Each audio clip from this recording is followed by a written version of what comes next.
Friends, today நம்ம water colour series part 1 தான் பார்க்க போகிறோம்.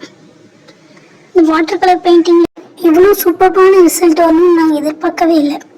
ஃபர்ஸ்ட் நான் பேக்ரவுண்ட் கலருக்கு வந்து எல்லோ அண்ட் ஆரஞ்சு கலர் தான் சூஸ் பண்ணேன். ஸ்டார்டிங்கில் வந்து எல்லோ கலர் பெயிண்ட் பண்ணிவிட்டு கொஞ்சம் கீழே அப்படி வர வர ஆரஞ்சு பெயிண்ட் பண்ணிகிட்டே வாங்க. நீங்களும் அதே மாதிரி பெயிண்ட் பண்ணி முடிச்சுட்டு ஆரஞ்சு பெயிண்ட் பண்ணிவிட்டு கொஞ்சம் இது தண்ணியாக இருக்கும், ஏன்னா நம்ம வாட்டர் கலர் யூஸ் பண்ணியிருக்கனால. இதில் ட்ரை பண்ண போகிற ரிசல்ட் காட்டுறேன். நெக்ஸ்ட் இதில் ட்ரா பண்ண நான் சூஸ் பண்ணது ட்ரீ. நான் 2 மரம் ட்ரா பண்ண போகிறேன். கொஞ்சம் தின்னாக இருக்கிற ப்ரெஷ்ஷை யூஸ் பண்ணாமல் லீனராக இருக்கிற ப்ரெஷ் யூஸ் பண்ணி ட்ரீ வந்து ட்ரா பண்ணிக்கோங்க. நான் வந்து 2 ட்ரீஸ் சூஸ் பண்ணியிருக்கனால ஒரு பெரிய ட்ரீயும் ஒரு சின்ன ட்ரீயும் வரைஞ்சிருக்கேன். ஃபர்ஸ்ட் வந்து வாட்டர் கலர் வச்சு பெயிண்ட் பண்ணும்போது கொஞ்சம் கலர் வந்து டிம்மாக தான் தெரியும்.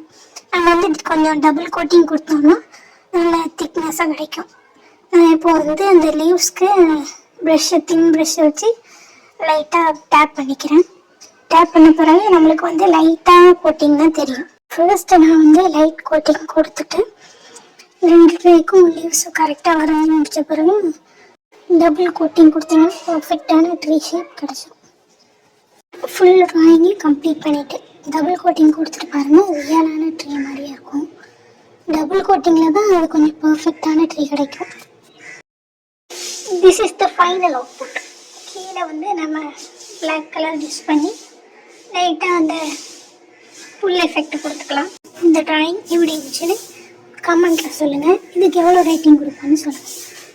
இன்னொரு புது வீடியோவில் சந்திக்கலாம். ஆர்ட் சொந்தம் தொடர சப்ஸ்கிரைப் பண்ணுங்கள்.